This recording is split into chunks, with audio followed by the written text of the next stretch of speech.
Hello dear students, warm welcome to our YouTube channel.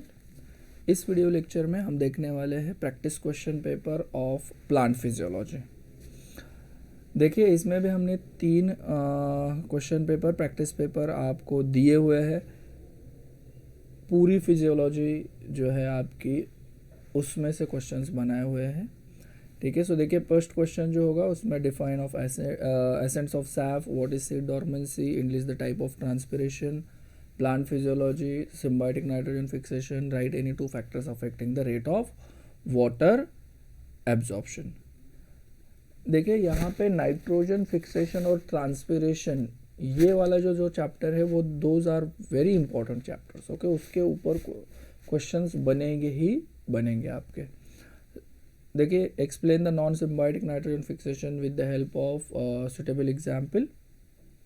I think Frankia जो है, देखिए may be Frankia जो है वो non symbiotic nitrogen fixation bacteria है, तो वैसे उसके हिसाब से describe the cohesion tension theory for the ascents of sap, then define the transpiration and describe the various factors affecting the rate of transpiration. Explain the metabolic changes occur during the seed germination and what is vernalization. Explain the application of vernalization in details. Describe the mechanism of water absorption in brief. Scope of plant physiology. Antitransparents क्या होते हैं, SDP क्या होते हैं, SDP short day plants. Then आपके nitrogenase enzyme, significance of transpiration and vigor index. ये हो गया पेपर 1। पेपर 2 के लिए DPD। ओके, सो यहाँ पे DPD मुझे नहीं लगता आएगा आपको, डिफ्यूजन प्रेशर डिफिशिट जो होता है आपका वो, बट LDP जो है आपका लॉन्ग डे प्लांट, वो आप याद रखिए, डे न्यूट्रल प्लांट्स, उसके हिसाब से वो एक आ सकता है। Define the capillary water, define guttations, what are the short day plants, then enlist the phases of growth in the plants, write any 2 application of the plant physiology, then define the symbiotic nitrogen fixation, explain the process of symbiotic nitrogen fixation in leguminous plant, then explain in different types of seed dormancy,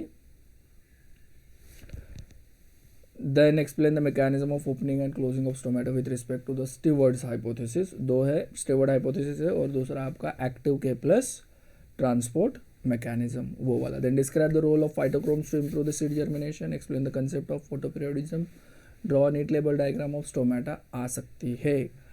Then reductive amination क्या होता है, then transpiration pool, role of water in plants, breakdown of seed dormancy, application of vernalization, scope and application of the plant physiology।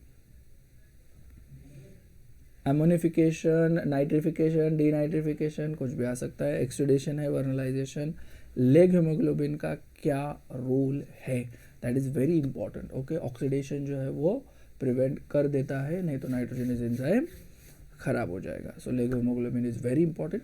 Then write any 2 properties of the water.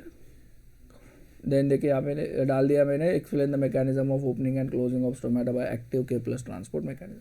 Then explain the significance of transpiration, explain the concept of water absorption with respect to the crop plants, explain the methods to break the seed dormancy, describe the role of phytochromes in the induction and inhibition of the flowering, vernalization, long day plants, factors affecting transpiration, transamination, nitrification, denitrification, ये definition के लिए भी आ सकते हैं।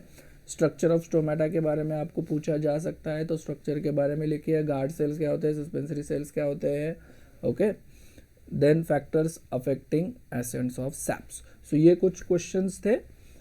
Video अगर अच्छे लग रहे हो तो लाइक, शेयर एंड कमेंट ज़रूर कीजिए, और हमारा जो टेलीग्राम चैनल है बायोगिक बाय आकाश सर बायोलॉजी नोट्स, उसे ज्वाइन कीजिए। इसके सारे PDF जो है और नोट्स जो है वो आपको वहाँ पे मिल जाएंगे। Thank you very much.